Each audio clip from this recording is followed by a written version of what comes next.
వెంటనే స్పందించి ఎన్నుంటాయి యాదగిరి కోతులు అని అంటే ఒక 500-600 కోతులు ఉంటాయి అన్న అంటే అమ్మ అన్ని ఉంటాయా మేమైతే అన్ని పట్టలేము అని అన్నాడు. లేదు లేదు అన్న మీరు అన్ని పట్టాల్సిందే 100 పడతాను అన్నాడు.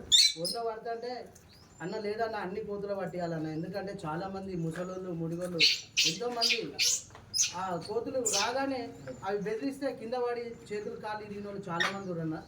దానివల్ల కోతులతోటి చాలా ఆస్తుల నష్టం జరుగుతుంది. మాకు చాలా పొద్దున లేచినప్పటి నుంచి రాత్రి పడుకునే వరకు కూడా చాలా ఇబ్బంది ఉందన్న అని రిక్వెస్ట్ చేయగానే వెంటనే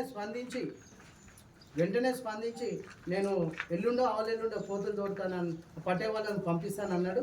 అదేవిధంగా నిన్న నుంచే ఈ కోతులను పట్టే కార్యక్రమం రాగిరిలో చేపట్టిన 3-4 వార్డులలో పట్టడం స్టార్ట్ చేసారు. అన్నవారికి ప్రత్యేక ధన్యవాదాలు తెలియజేస్తున్నాం.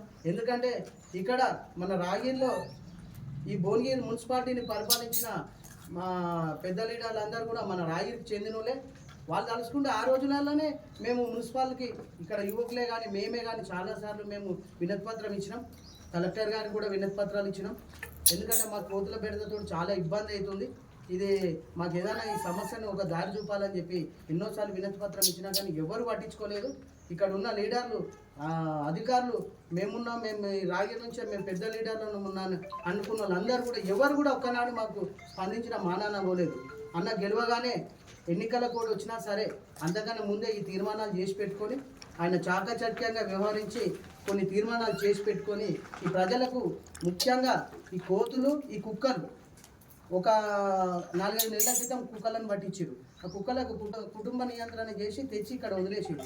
సరే అవి ఉన్న రోజులు బతుకుతాయి, మూగజీవాలను చంపొద్దనే ఒక నిషేధం ఉన్నది కాబట్టి వాడిని చేసి అక్కడ వదిలేసారు.